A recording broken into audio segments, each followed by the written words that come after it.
Os tribunais não são apenas crime, existe uma área da justiça focada na proteção de crianças e resolução de problemas da família.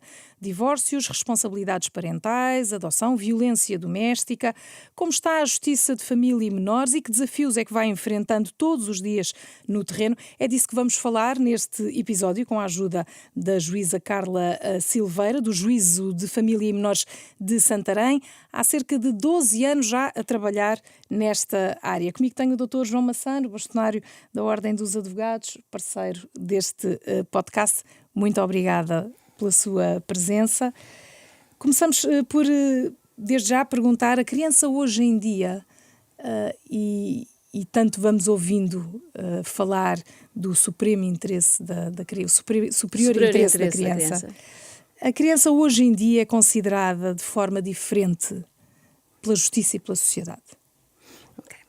Eu, antes de começar, gostava de primeiramente agradecer o convite que me foi feito pelo Sr. Bastonário para estar cá hoje e dizer o seguinte, que é: as opiniões que eu vou eventualmente preferir ao longo desta conversa apenas me vinculam a mim própria. Não estou aqui a representação de ninguém, nem dos juízes, nem não tenho mandato para representar mais ninguém, portanto apenas a mim me vinculam. E a sua experiência? E a minha experiência. Também queria referir acerca da minha experiência, que obviamente a minha experiência cinge-se à comarca de Santarém, que será talvez um pouco diferente da experiência dos colegas dos grandes centros urbanos como Lisboa ou Porto, e muito diferente certamente dos colegas que estão, por exemplo, colocados no interior do país ou nas ilhas, onde muitas vezes não há estes tribunais de competência especializada e, portanto, é toda uma outra realidade.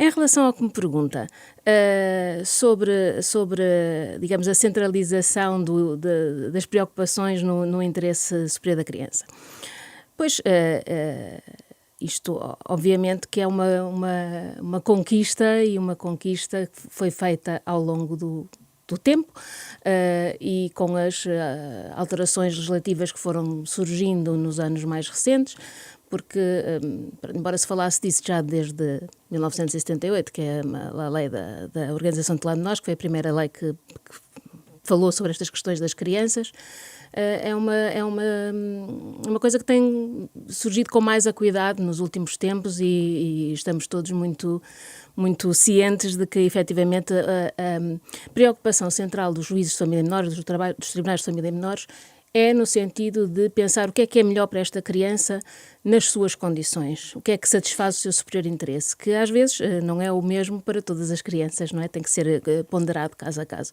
Mas sim, tem havido uma evolução também legislativa, e ao nível também da especialização da justiça de família e menores, isso também ajuda a que as pessoas sejam mais, digamos, a formação também ajuda a que as pessoas sejam mais alerta para este tipo de questões, e para que possam realmente exercer melhor as suas funções. E é sempre com esse pano de fundo, que é o que é, neste caso, o superior interesse desta criança. Pronto. Quais são as principais diferenças que nota na sua função desde que começou até hoje, nessa forma de lidar com as crianças? E com os pais, claro. Não noto, não noto especiais diferenças. Obviamente, o facto de já estar na jurisdição há bastante tempo leva a que hoje em dia hajam à vontade e digamos, quase uma percepção e uma compreensão das questões que são apresentadas nos diversos processos, que é mais imediata, digamos assim, do que quando eu comecei, porque ainda não tinha bem essa destreza de perceber as nuances dos vários processos. Mas em termos do que faço com os pais e com as crianças, não é muito diferente do que fazia no início, sendo certo que a nossa formação também e formação contínua que vamos sempre fazendo no Centro de Estudos Judiciários, também vamos escolhendo a nossa área de especialização para fazer formação nessa área, e também sempre tem um grande enfoque nestas questões de como falar com as crianças, como ouvir as crianças, mais até do que com os pais. Há cuidado agora em ouvir as crianças maior do que de antes, ou não? Eu penso que sim. Eu penso que eu não estou a falar neste caso da minha experiência, mas eu diria que há 30 anos atrás ou 40 anos atrás, se calhar durante muito tempo não se ouvia crianças com menos de 12 anos, por exemplo. Agora, desde 2015, a lei mudou um pouco e, nessa medida, começámos a ouvir crianças mais novas, ou a poder ouvir com mais frequência crianças mais novas. E depois há outra coisa, é que nós, por exemplo, a família Menores em Santarém, temos assessoria de psicólogos e, portanto, podemos ter esse input dos psicólogos que acompanham. Ouvir com psicólogos? Sim. Eu ouço sempre com psicólogos. No início ouvia com técnicas da Segurança Social porque não tínhamos essa assessoria.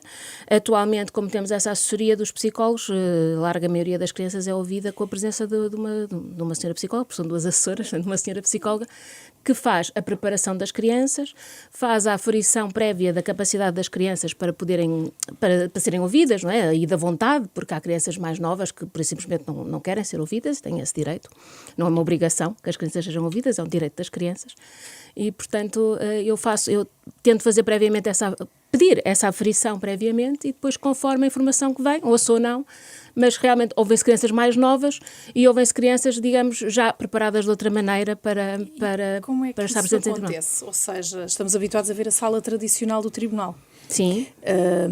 Pressupõe-se que uma criança, no meio daquele espaço, aquilo seja tudo muito estranho. Sim. É ouvida assim, tal como um adulto? Ajude-nos a perceber como é que chega até como elas, é que no seu porque caso, diz que por exemplo, tem essa ajuda dos psicólogos, sim, mas se não tivesse, sentia-se também com formação e capacidade para eu no início ouvia só com as técnicas da Segurança Social, nem todas eram psicólogas. Pronto, eu acho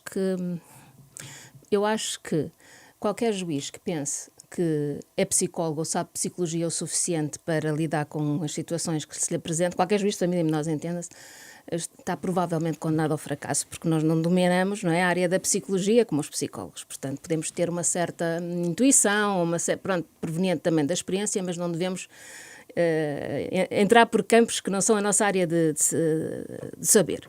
Mas, em relação a como é que eu faço na família menores, eu, quando marco, por exemplo, uma conferência de pais num processo de regulação das responsabilidades parentais, que é o processo em que eu costumo dizer que qualquer pessoa pode estar envolvida, a pessoa separa-se, tem um filho, tem que resolver as questões relativas ao filho e, portanto, é um processo de regulação das responsabilidades parentais. Se não houver acordo, vai parar ao tribunal.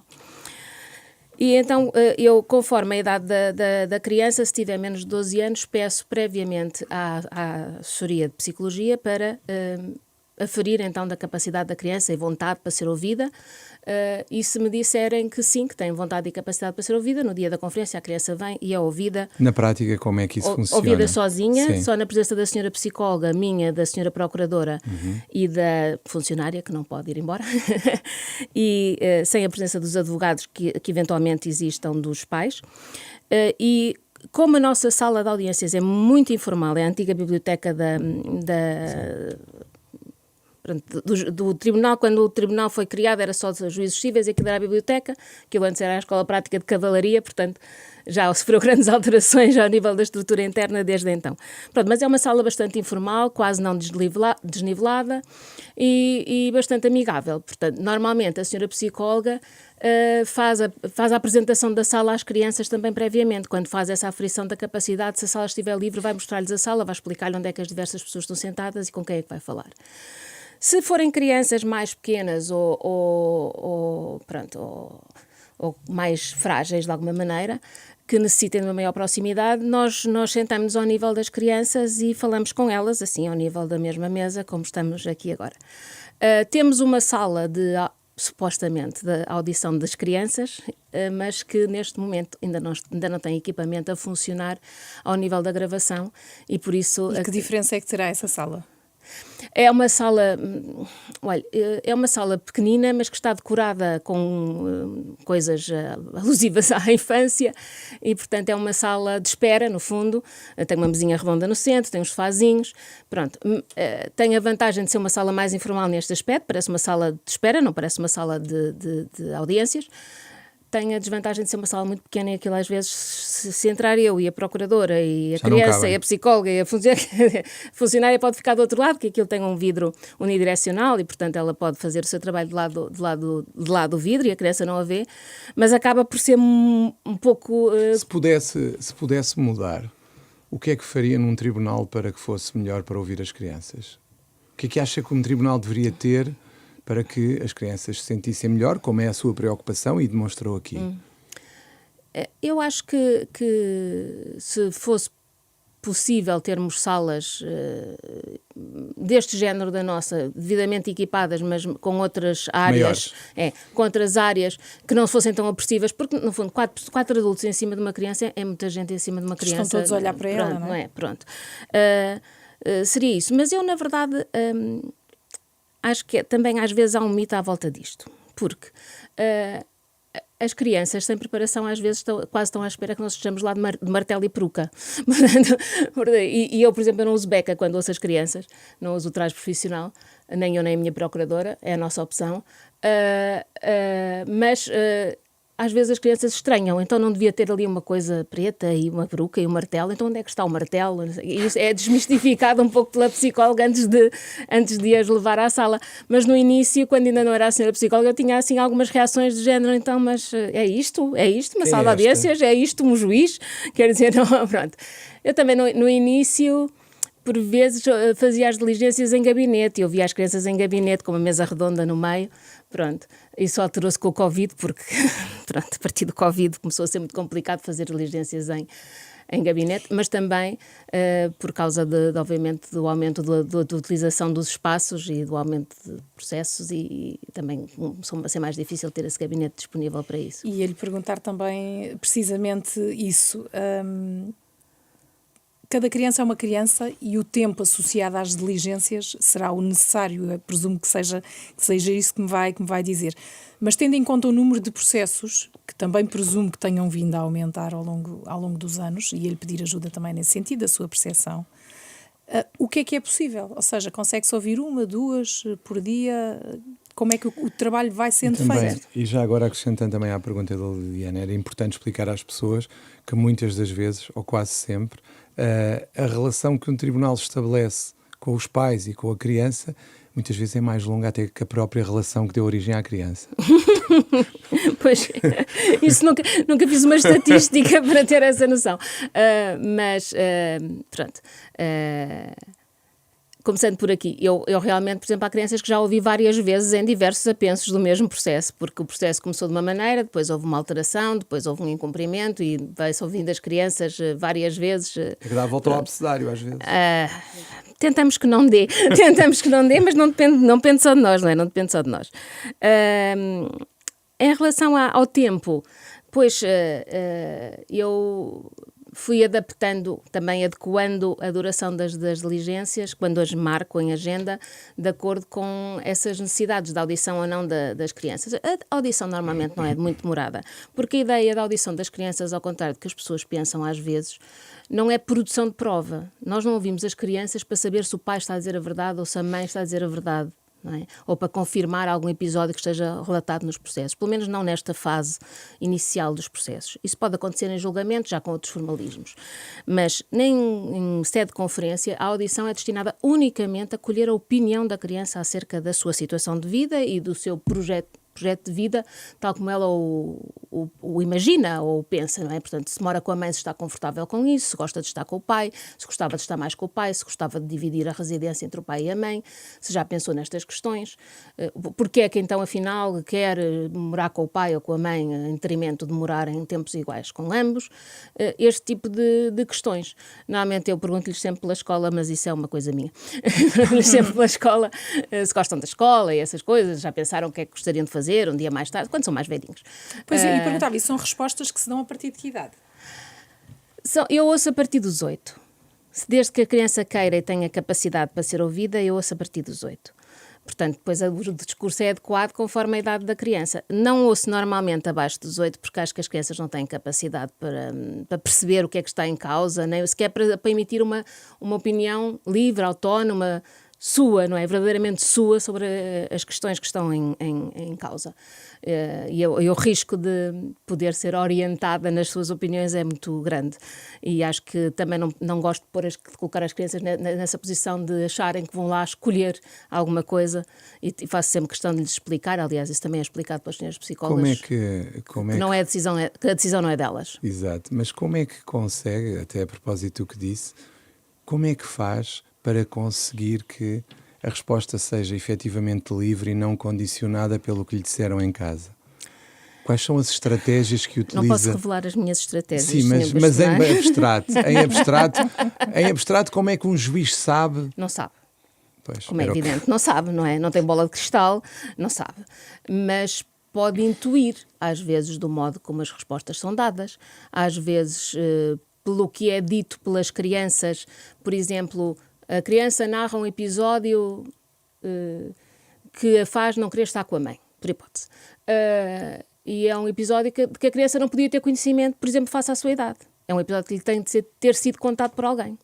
E, portanto, perceber, não é? O que é que a criança sabe, o que é que a criança presenciou e sentiu e o que é que lhe foi transmitido por outra pessoa. É importante fazer essa diferença.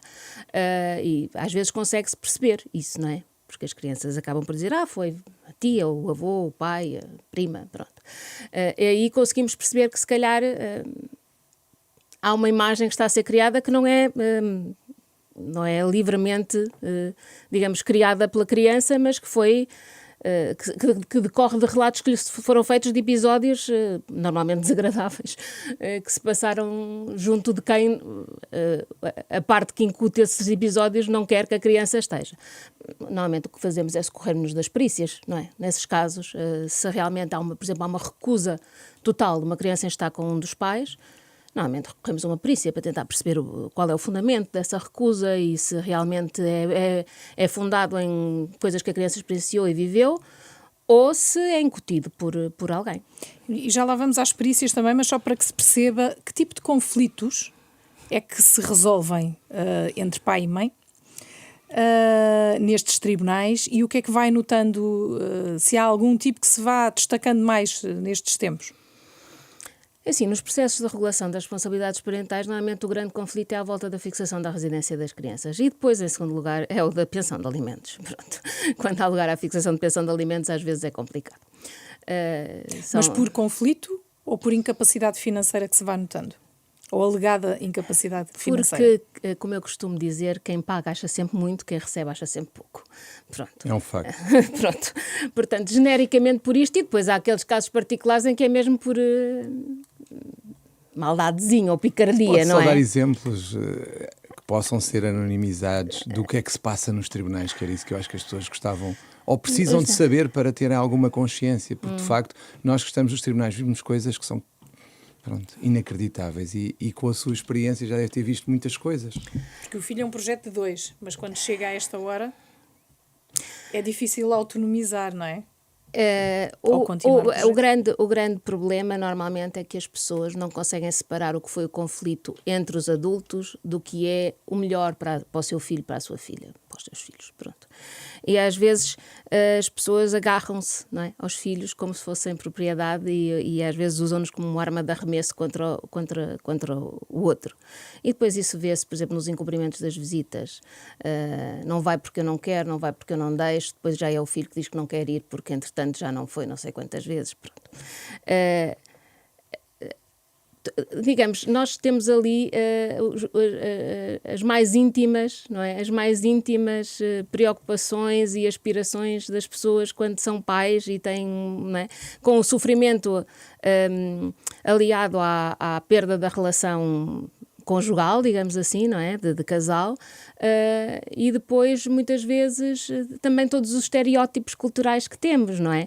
De, às vezes, as mães acharem que se não lutarem pela guarda dos filhos, isso revela que são más mães porque não estão a lutar pela guarda dos filhos, os pais a quererem intervir também nesses cuidados aos filhos e terem às vezes alguma dificuldade também a fazê-lo, porque depois vêm aqueles argumentos do género mas enquanto estávamos juntos ele não fazia nada, não é? Ou ela não fazia nada, normalmente é ele, não fazia nada. E agora quer, pois, só não quer para não pagar a pensão.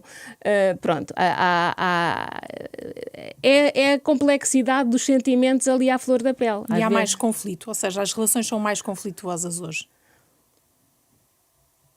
Eu acho que não sei se são mais conflituosas, acho é que os homens começaram a assumir um papel que antes não queriam para si.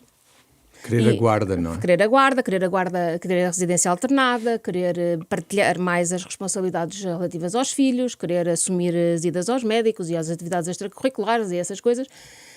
E, ao contrário, no Brasil, curiosamente, a questão da residência alternada foi uma luta feminista.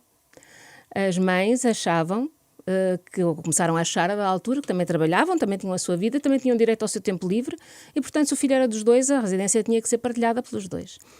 Em Portugal não temos essa cultura ainda, é muito raro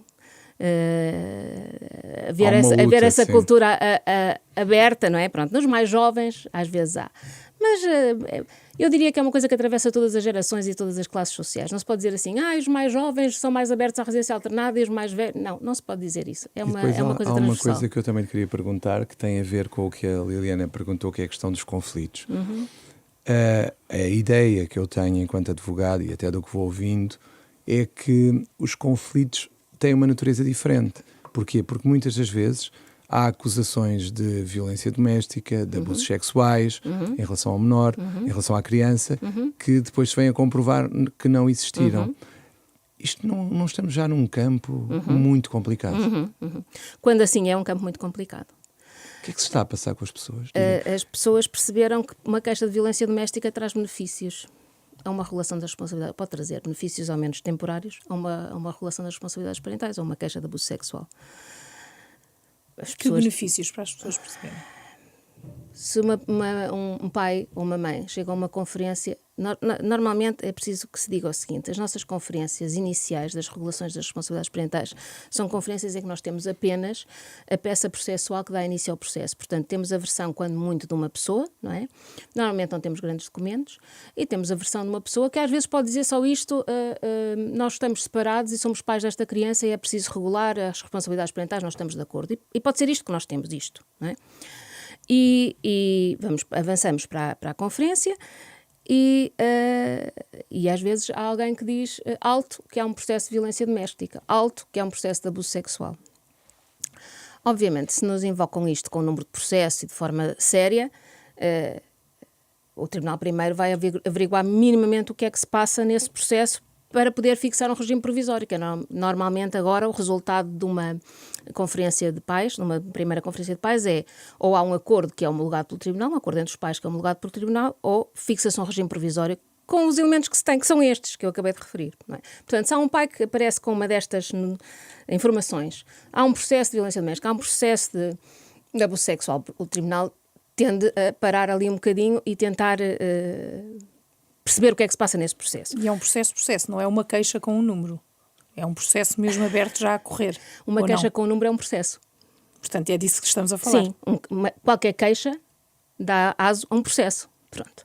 E, portanto, vamos tentar perceber nos inquéritos, se há, nos processos de inquérito que estão a correr, o que é que há, o que é que foi, se confirma efetivamente a existência desse processo. Só que, enquanto não se consegue perceber exatamente o que é que se passa, às vezes pode haver ali um hiato, e isso tem impacto, por exemplo, no modo como se fixam visitas.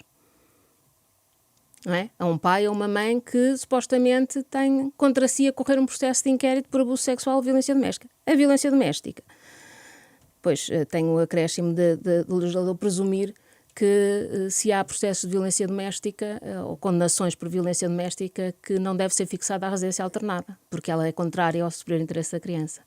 Portanto, são mecanismos que acabam por trazer um pouco de areia ao que poderia ser uma regulação das responsabilidades parentais mais simples. E às vezes deparamos com esses casos de que as queixas não correspondem à realidade, são falsas, mas mesmo assim já paramos ali um bocadinho, não é? A tentar perceber o que é que se passa. Paramos porque temos de parar, porque a nossa preocupação são as crianças, não é? E normalmente nestes casos eu nunca suspendo, ou raramente suspendo inteiramente as visitas, mas lá está, já estamos no âmbito de vamos fazer umas visitas observadas, vamos fazer umas visitas em contexto de um técnico presente que possa observar como é que as coisas se passam, a perceber como é que está aquela relação entre Porque essa é uma queixa que aparece muitas vezes, ou seja, de que no âmbito de um processo de violência doméstica se continua a determinar a visita da criança ao progenitor, a quem se aponta precisamente essa violência, até mesmo quando estão em casa de abrigo. Sim. Sim. Repare, os processos de violência doméstica obviamente correm em termos nos juízos criminais e não nos juízos de família e menores.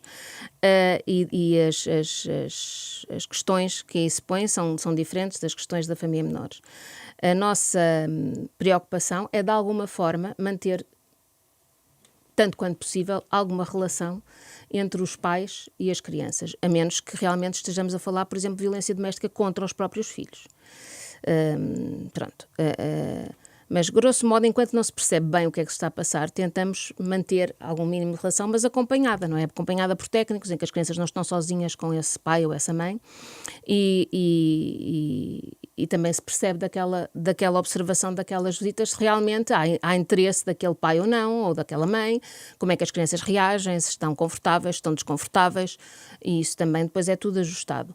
Mas, obviamente, quando há uma queixa de violência doméstica grave, ou uma violência doméstica que abrange, por exemplo, a mãe e os filhos, ou um abuso sexual que é verídico, tudo isso é afastado rapidamente, tão rapidamente quanto conseguimos, não é? Pronto. Acha que juntar o crime e a família na questão da violência doméstica era benéfico ou prejudicial? Ou seja, ter um único tribunal a julgar a situação como um todo?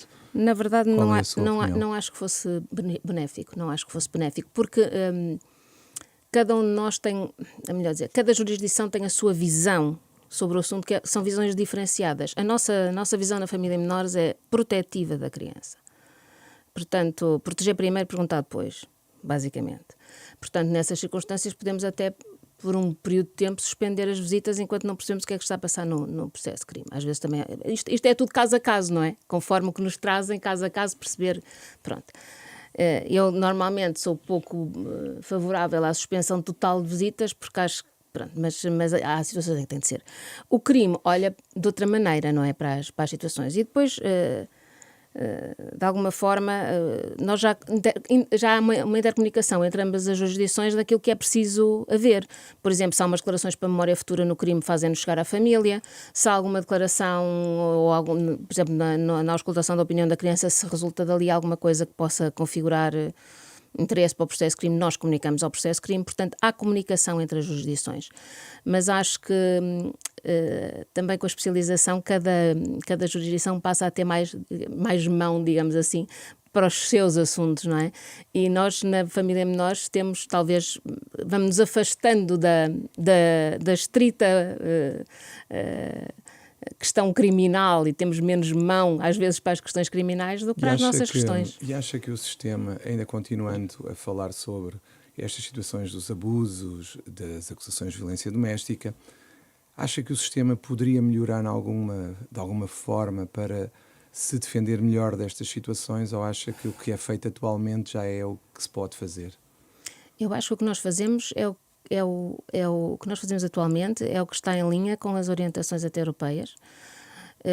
As polícias, por exemplo, fazem uma coisa nas violências domésticas que é a avaliação do risco, não é? Tem um questionário para avaliar qual é o risco daquela violência doméstica escalar ou não. E, portanto, eu acho que, havendo uma boa comunicação entre a família de menores e o crime, as coisas funcionam bem como estão. Existe. Em Santarém existe. Por exemplo, nas comarcas do interior existirá provavelmente, onde não estão com a jurisdição especializada, se calhar ainda existe mais, não é? Porque se calhar o procurador até é o mesmo que faz os inquéritos de crime e o que faz a família menores. Houve algumas experiências de fazer uma espécie de mecanismo do Ministério Público conjunto aqui nestas zonas mais urbanas, as secções especializadas. Mas acho que não teve tanto sucesso, do que ouço, acho que não teve tanto sucesso como era o expectável. Pronto. Sem meios é difícil. Pronto.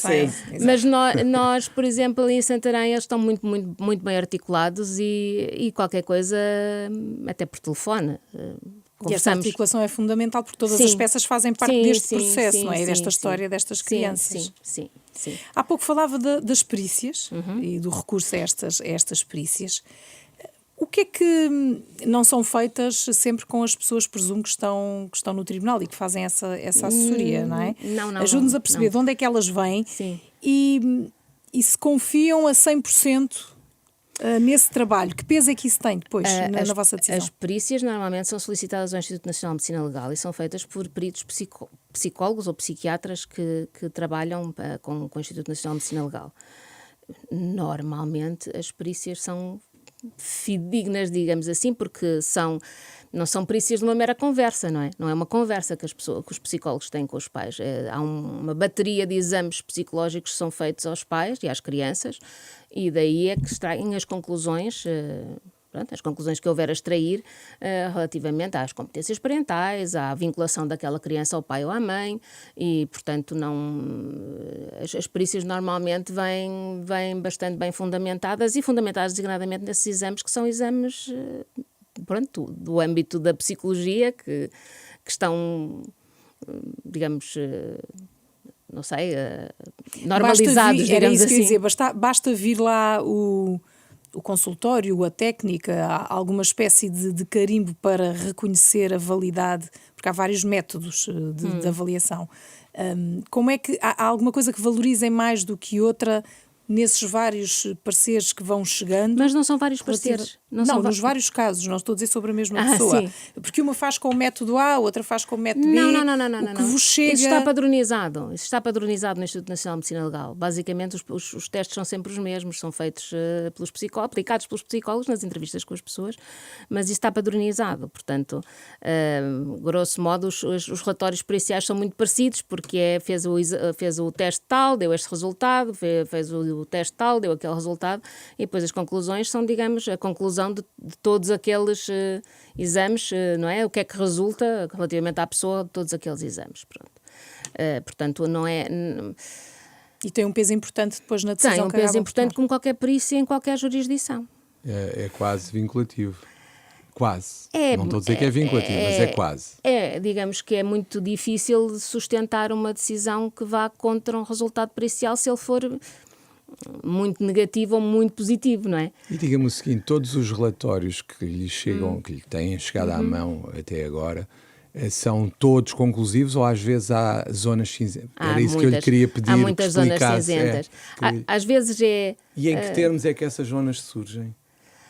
Às vezes conclui-se que há aqui estas fragilidades, mas também há aqui estes pontos fortes, não é? Nesta personalidade há estas fragilidades, mas também há estes pontos fortes, e, portanto, até com acompanhamento psicológico a pessoa pode melhorar estas fragilidades, e pronto, às vezes estamos assim um pouco nesta área do não é... Também é natural, porque eu acho que não há pessoas 100% boas e pessoas 100% más, não é? Os melhores pais cometem erros, os piores pais acertam de vez em quando. Portanto, às vezes é difícil, também aos peritos, imagino eu, concluir quando são pessoas normais. Porque nós trabalhamos com pessoas normais, não são pessoas especiais, são os nossos vizinhos, não é? São os pais dos colegas dos nossos filhos, não é?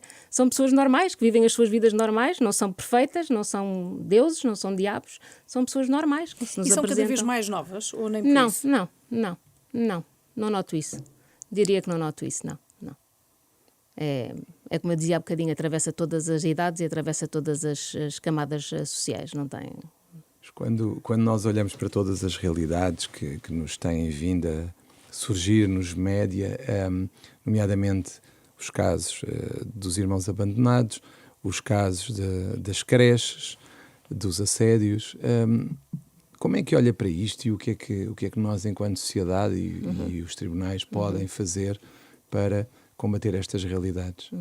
Pois, isso é uma outra dimensão da nossa intervenção nos juízos de família e menores, que são os processos de promoção e proteção, não é? Queria lhe pedir que explicasse o que é que são. O que é que são? Para quem não sabe. Para quem não sabe. O processo de promoção e proteção é um processo, como o próprio nome indica, para proteção da criança e para promoção dos seus direitos. Portanto, sempre que há o relato, o conhecimento de uma situação em que a criança está em risco, está negligenciada, está maltratada, não vai à escola, não tem os cuidados de que necessita, consome estupefacientes, este tipo de realidades, sempre que há notícia delas, é instaurado um processo de promoção e proteção que inicialmente corre junto das comissões de proteção de crianças e jovens. Era isso que eu queria perguntar. Normalmente, quem é que vos dá notícia destes processos? Quem é que, no fundo, inicia tudo? A nossa intervenção na área da promoção e proteção a nível nacional está estruturada, como nós costumamos dizer, em pirâmide. Então, em pirâmide, digamos, a base da pirâmide são as entidades que nós chamamos de primeira linha de intervenção, ou seja, os hospitais, as escolas, todas as entidades que por algum motivo lidam com crianças e se podem aperceber de uma situação de risco. Depois, numa segunda fase da pirâmide, temos a Comissão de Proteção e depois só no topo temos os tribunais. Qualquer pessoa que tenha conhecimento de uma situação de risco pode denunciá-la junto das comissões de proteção, que é o primeiro órgão, não é, que vai intervir, a menos que a situação esteja sanada. Por exemplo, há um absentismo, mas a escola está a tratar do assunto. Pronto, aí fica pela escola, não precisa de ir para a comissão de proteção. Quais são os indícios que levam uma escola a atuar, ou devem levar uma escola a atuar, melhor dizendo? Porque eu diria que, pelo que está a dizer, desculpe interromper, a escola será, em princípio, a primeira a verificar essas situações. Sim, deveria ser. Deveria ser, exato, deveria ser.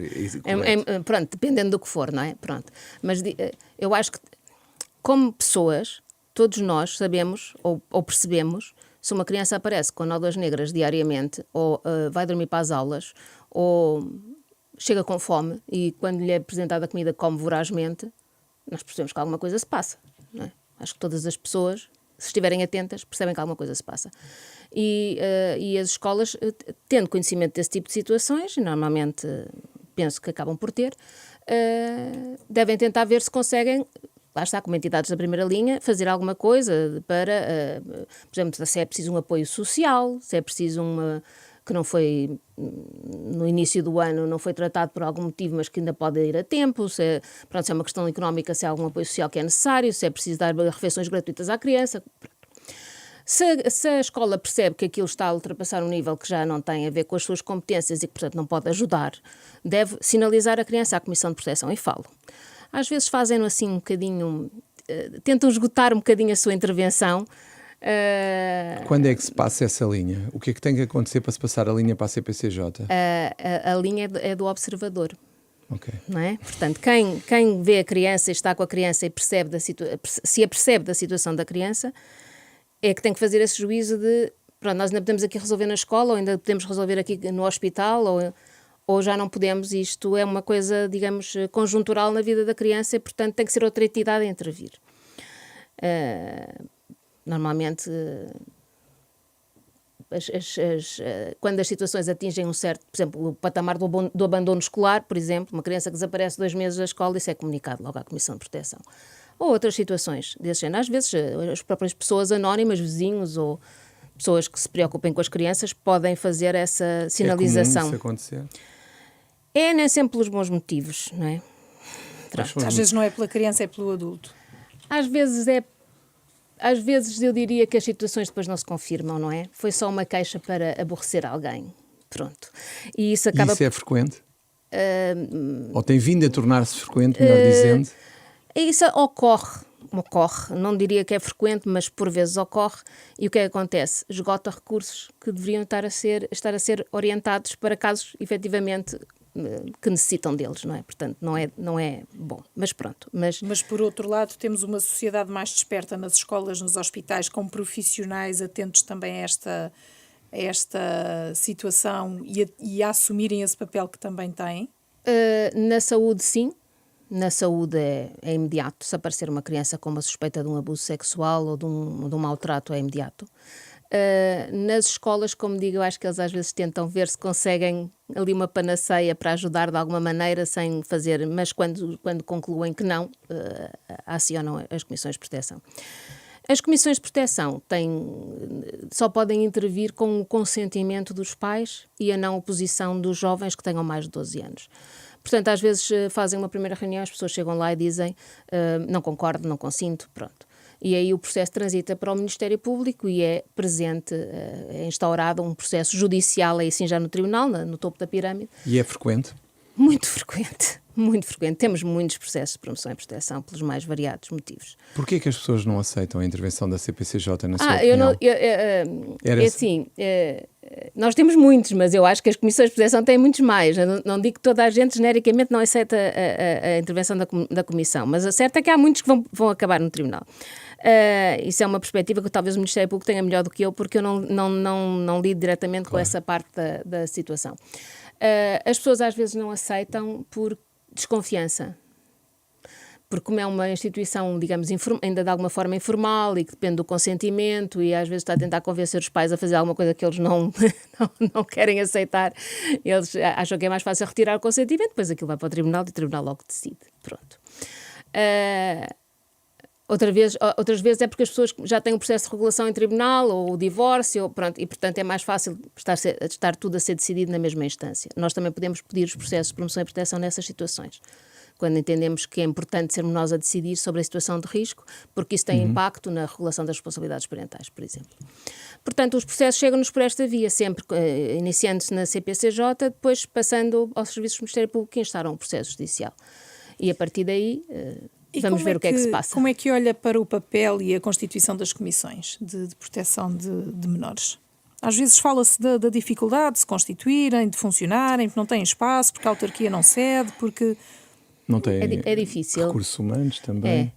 Eu penso que há uma falta de investimento sério, se calhar, nessa área. E acho que há comissões que funcionam à base da boa vontade dos comissários, não é? Que não recebem mais e que têm um trabalho que às vezes é muito ingrato, porque é um trabalho de campo, não é como nós que estamos nos tribunais a decidir as coisas na sala de audiências ou no gabinete, não é? São pessoas que vão fazer visitas domiciliárias, que têm que falar com as pessoas diretamente, dar a cara, ir ver as condições das crianças, ir às escolas ver também, falar com os professores. É trabalho de campo, não é trabalho de secretária. E recentemente houve uma decisão política que deu muita polémica, que foi a questão dos professores deixarem de ser parte destas comissões. Não deixaram de ser parte, mas deixaram de ter a possibilidade de ser nomeados em comissão de serviço, porque há falta de professores, há falta de tudo, não é, no país. Pronto, mas há falta de professores e portanto, acha-se que os professores têm que estar na escola, não podem estar nessas outras funções. Do que me dizem, lá está, porque o interlocutor das comissões de proteção é o Ministério Público, não são os juízes, mas do que me dizem, do que ouço dizer, os professores eram dos melhores elementos das comissões de proteção. Porque para já têm aquela vocação natural de ser professor e de contactar com as crianças. E depois porque também tinham uma certa literacia que lhes permitia, se calhar, fazer uns relatórios mais bem escritos ou estruturados, ou pronto. E eram pessoas empenhadas e, portanto, acho que isso foi uma perda, foi encarado como uma perda grande ao nível das comissões de proteção. Obviamente que não há incentivos financeiros para as pessoas lá estarem, é mesmo porque gostam pronto, e é uma área muito desgastante, portanto, nem toda a gente também quer estar sujeita a esse desgaste emocional até, não é? Pronto. Há pouco abordávamos a questão que acabou por chocar em todos os casos, mas desde logo estes tais 2 irmãos que foram alegadamente abandonados. Isto é uma problemática, neste caso são duas pessoas estrangeiras. Ou nota-se, tendo em conta também este aumento de mais imigrantes por cá no nosso país, há mais conflitos também entre pais que são de diferentes nacionalidades e que um não está em Portugal. Há mais processos desses, ou essa é uma realidade que começou a entrar também nos tribunais de família? Talvez mais agora do que há 12 anos atrás, mas não é em Santarém. Eu comecei por dizer Santarém é uma realidade muito diferente, provavelmente, da de Lisboa. Em Lisboa, se calhar, temos muito mais isso, não é? Pronto. Em Santarém, nós temos muitos pais estrangeiros, mas normalmente estão ambos a residir em Portugal. Há casos pontuais de pais que estão em países diferentes e há casos pontuais em que acontecem coisas que apelam à intervenção das entidades centrais dos países, portanto... O rapto internacional, por exemplo. Há situações pontuais. Não é uma situação muito frequente. Não é uma situação muito frequente. Por vezes acontece, mas não é assim uma situação com grande frequência. Não se nota esse crescimento, digamos assim. Eu não olho para os meus processos e não digo há um crescimento exponencial deste tipo de situações. Não, há um aumento realmente de pais estrangeiros, isso há, mas normalmente ambos residentes em Portugal. E a nossa justiça está preparada, ou seja, para dirimir esses conflitos quando estamos a falar de países diferentes? Está. Temos instrumentos internacionais, temos autoridades centrais que normalmente articulam bem entre si, no nosso caso é, grosso modo, a de Gás, que articula com as congêneres estrangeiras, E normalmente, tirando os países, aqueles países que não estão abrangidos por estas convenções ou pelos regulamentos europeus, que aí é um bocadinho mais difícil conseguir comunicar com esses países, temos normalmente facilidade de articulação, até direta, não é? Até direta, temos pontos de contacto, temos uma série de pessoas que nos podem ajudar nessa articulação. E a questão das traduções, que é um tema. A questão das que traduções. Não há uma lista oficial. Não há. É que as pessoas acham que há. Isso é transversal a todos os tribunais, Isso não é? é transversal. Penso no crime, na família. O que acha disto? E se forem dialetos, peço desculpa, às vezes mais, vou chamar estranhos, no sentido em que não eram muito comuns no nosso país, isso também tem acontecido em alguns casos até mediáticos, se calhar ainda torna a missão ainda mais difícil. Primeiro, o que é que tem neste momento e o que é que gostava de ter? Neste momento não tenho nada, não é? Tenho indicação pontual Como é que funciona? Que as pessoas não fazem ideia. Só em inglês, por exemplo? Não. Como é que funciona quando precisa de alguém para lhe traduzir? Eu digo assim, eu escrevo assim no processo, indica a secção uma pessoa idónea que possa ser nomeada tradutor ou intérprete deste processo, pronto. E a secção normalmente, às vezes há pessoas que mandam currículos para os tribunais, portanto dizendo que falam a língua X, Y e Z, podem ser nomeadas, ou no limite...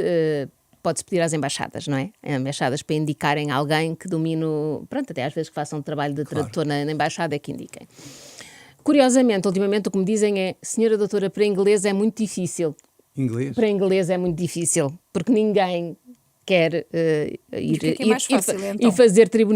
fazer tradução aos tribunais, a receber mal e ainda por cima ter que se deslocar a Santarém, portanto inglês é difícil. As outras... por exemplo, eu tive uma grande dificuldade recentemente para conseguir encontrar um tradutor de Tetum, que é a língua de Timor-Leste. Pronto, que era uma língua, eu diria, inexpressiva em Portugal até há pouco tempo, mas agora temos muitos imigrantes de Timor-Leste. E é muito difícil arranjar alguém que consiga ser tradutor. Mas lá conseguimos, após grandes esforços, lá conseguimos arranjar... um tradutor de Timor-Leste. Mas o que funciona é assim, quer dizer, ou ligamos para as embaixadas e nos indicam alguém, há um site onde eu fui buscar a intérprete de Timor-Leste, que é realmente de tradutores que estão lá inscritos, já não me recordo qual é o nome do site, sei que fiz uma pesquisa no Google e apareceu-me aquele, isto é um site onde estão inscritos tradutores, deve ser fiável. Mas não é assim que funciona. Essa situação?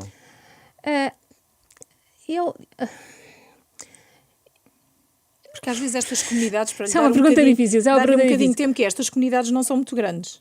Sim. E por norma há sempre alguém que conhece alguém, sim. até mesmo esses tradutores. Portanto, é muito fácil poder-se correr esse risco. Esta tradutora, eu já tive 2 tradutores nesse processo e nenhum era conhecido lá da comunidade, eram pessoas de fora. A segunda foi nestes moldes e é uma senhora professora portuguesa que deve ter estado em Timor-Leste e aprendeu a língua e faz essa tradução. Pronto, penso que é isso. Mas é uma língua reconhecidamente difícil. Há riscos, claro que há riscos, mas o risco maior é quando alguém nos traz alguém, não é?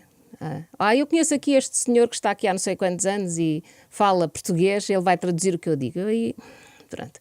Estes tradutores, eu não... Os intérpretes, digamos assim, eu não tenho notado... Porque há línguas em que nós temos que formalmente nomear intérpretes, não é? Mas percebemos a língua, portanto, não tenho notado assim que haja problemas.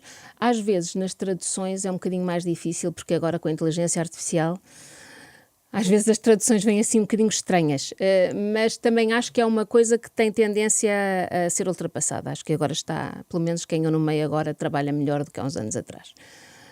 Mas, obviamente, se houvesse uma lista oficial era mais fácil para toda a gente.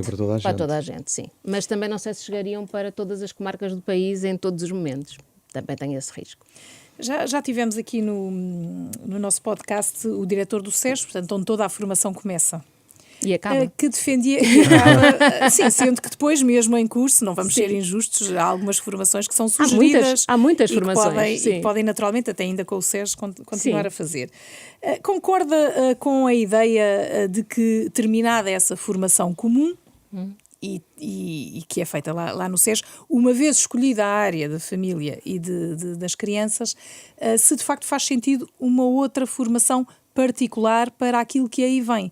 Ou seja, para toda essa necessidade de não é só ser juiz e olhar, neste caso, para os códigos. Há uma parte emocional e é descrita até mesmo pelo Dr. Edgar Lopes como sendo um dos tribunais mais difíceis de se trabalhar. Não sei se concorda ou não concorda com ele, tendo em conta essa exigência de envolvimento do juiz. Faz sentido, ou seja, reforçar ainda a formação antes de se arrancar para o terreno? Ou é uma mais-valia? É assim, todos os anos, em maio, há um movimento judicial e as pessoas são colocadas em setembro e sabem o resultado do movimento judicial normalmente a meados de julho. Quando é que vão fazer essa formação antes de iniciarem funções em 1 de setembro? Não sei. Toda a gente consciente que eu conheço e que ingressa na formação numa jurisdição especializada qualquer, e designadamente na minha, no ano seguinte inscreve-se numa bateria de ações de formação dedicadas exclusivamente, expressamente àquela área e faz ações de formação intensamente nessa área durante os primeiros tempos para ficar Mas apto, acha, por digamos exemplo, assim. que se deveria alterar de alguma forma a nomeação de juízes para os tribunais de família no sentido de permitir a formação que a Liliana falou prévia? É difícil, não é? Mas no mundo ideal, acha que faria sentido ou não? Ou acha que não?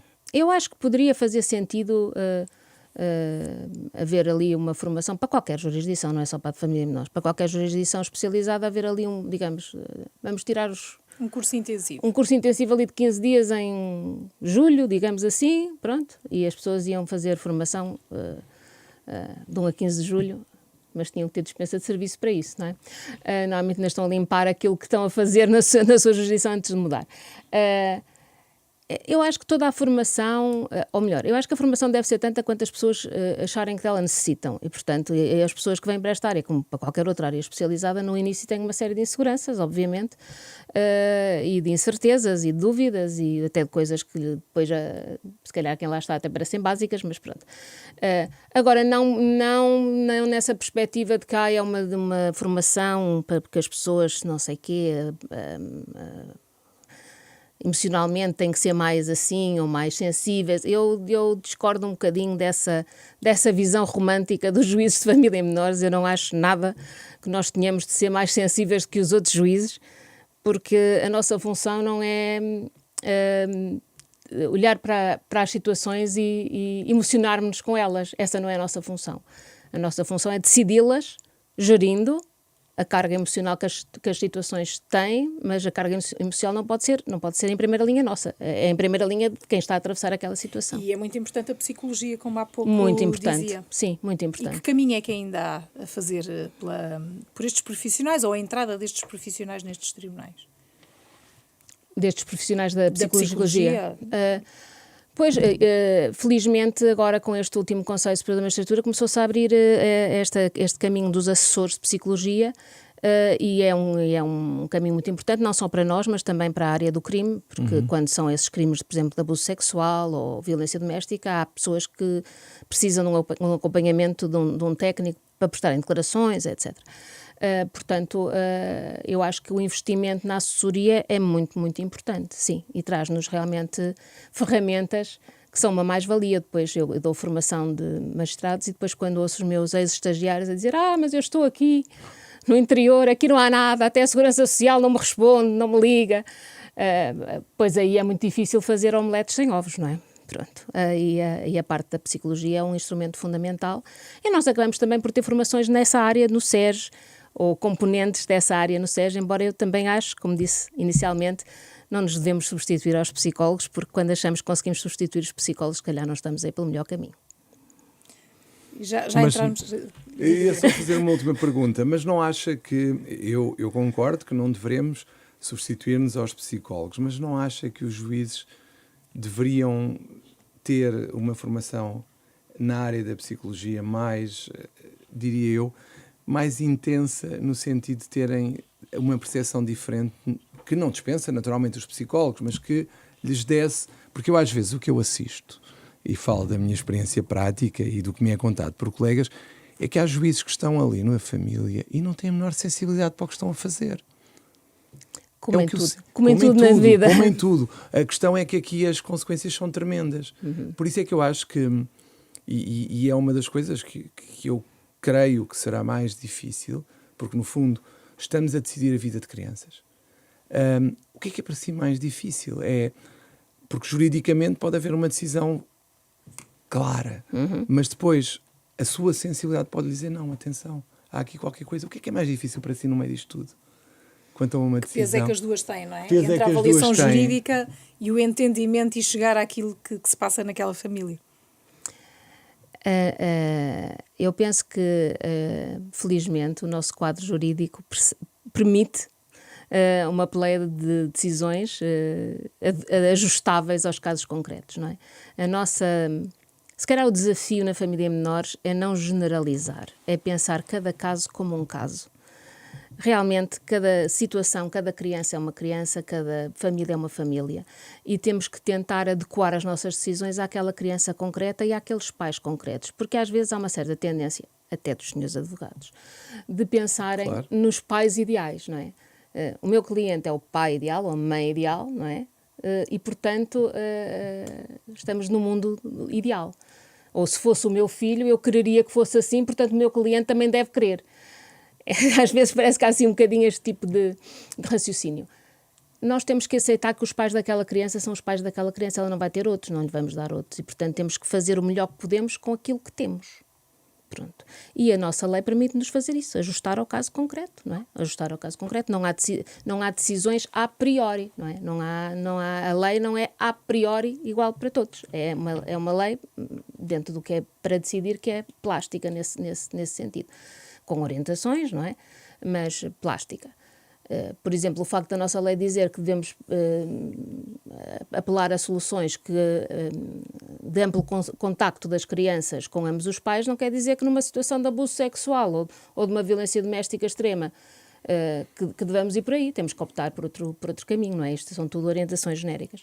A maior dificuldade eu acho que é essa, é pensarmos que cada caso é um caso e isto não são pessoas ideais, não são os filhos dos nossos amigos, se calhar os nossos filhos, não são pais como eu sou, ou como o vizinho é, ou são os pais que são, as pessoas com as suas dificuldades, com a sua realidade.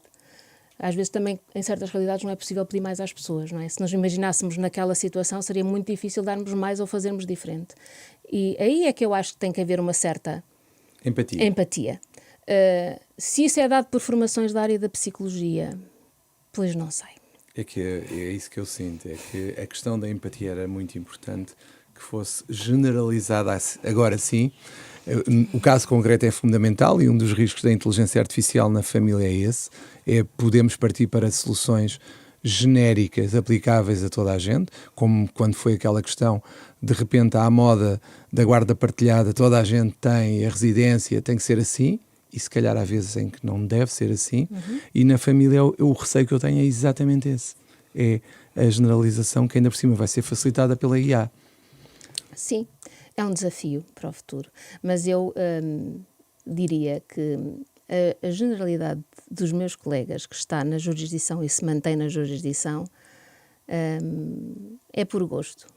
Haverá casos pontuais de pessoas que, pronto, acabam colocadas naquele lugar transitoriamente e se calhar até nem gostam de lá estar, como em tudo na vida, não é? Às vezes todos nós atravessamos fases das nossas carreiras em que gostamos menos daquilo que fizemos ou que fazemos do que noutras. Mas acho que a maioria dos juízes de família menor está lá por paixão, por paixão pela área, por verdadeira entrega. Por vocação. Por uma verdadeira entrega a esta área. Que durante muitos anos foi até considerada uma área menor, portanto não era uma área para onde as pessoas quisessem ir por questões de projeção da carreira ou para provarem alguma coisa, era considerada uma área menor. Portanto, acho que é só mesmo por paixão, porque por interesse não é de certeza. E para terminarmos, se tivesse que elaborar uma espécie de conselho ou de palavras para pais que iniciem e que tenham então agora esse caminho a fazer após num um tribunal, divórcio, não é? Pela circunstância que estejam envolvidos, que tenham então de fazer esse contacto com o tribunal, que conselho é que deixava e até mesmo então aos advogados? que também são a pessoa, se calhar, que às vezes até, não sei, mas que tem um papel às vezes até mais um papel de entrada no falador sistema. E interveniente do que os próprios dentro do tribunal. Eu aos advogados não me atrevo a deixar conselhos, vou deixar uma sugestão ao Sr. Bastonário, que é de apostar na especialização da advocacia para a área. Sem dúvida. Pronto. Mas essa é uma das minhas bandeiras. Pronto. Há muito tempo. Acho que isso seria importante. Também ajudava na empatia. Não na empatia, mas podia ajudar esta percepção de que realmente não estamos uns contra os outros, não é? E não devemos estar uns contra os outros. E eu trabalho com muitos advogados e a postura é muito diferente de pessoa para pessoa. Pronto. Portanto, acho que a especialização seria muito importante para dar aos advogados aquilo que nós, juízes, também de alguma forma vamos tendo, estas estratégias, estas armas. E agora sei que estávamos no final, mas já agora, o que é que acha dos advogados terem obrigatoriamente, ou ser obrigatória a existência de um advogado nos processos de família? Já que estamos a falar, porque a especialização seria facilitada por essa obrigatoriedade. Da maneira que estamos, não sei se facilitaria alguma coisa. Se houvesse uma verdadeira especialização, realmente uma aposta nisso, mas poderia fazer sentido, mas também acaba por formalizar muito, não é? Por trazer um pendor muito formal àquilo que a lei pretendeu que fosse menos formal nesse aspecto, não é? Poderem ser as próprias pessoas, de acordo com as suas convicções e opiniões, a chegar a alcançar um acordo que possa ser homologado pelo tribunal. Normalmente estes acordos não são assim coisas que tenham questões jurídicas muito substanciais, não é? Quando é por acordo é fácil. Nos outros casos, pois, normalmente as pessoas também já constituem advogados, portanto, ser obrigatório ou não. E, entretanto, perdi-me daquilo que me tinha... Era o segundo falámos da recomendação aos advogados. Sim. E agora dirigida aos pais. Aos pais. A única recomendação que eu me atreveria a fazer aos pais é que priorizem os filhos. E realmente, antes de entrarem nestas contendas, pensem nos seus filhos e no que é que será melhor para os seus filhos, independentemente dos seus próprios interesses. E pensem que aquelas crianças são seres humanos autónomos e não são propriedade de ninguém. E, portanto, merecem ter a oportunidade de ser felizes e merecem ter a oportunidade de ter pais que não estejam em guerra. Eu às vezes digo aos pais, os senhores também não gostavam se alguém estivesse sempre a dizer mal dos vossos pais, pois não. Porque elas às vezes fazem isso com os próprios filhos e não se apercebem. E às vezes ficam assim a olhar para mim como... os pais têm que priorizar os seus filhos. Muito bem, muito obrigada. Estivemos à conversa com a juíza Carla Silveira, do Juízo de Família de Menores de Santarém.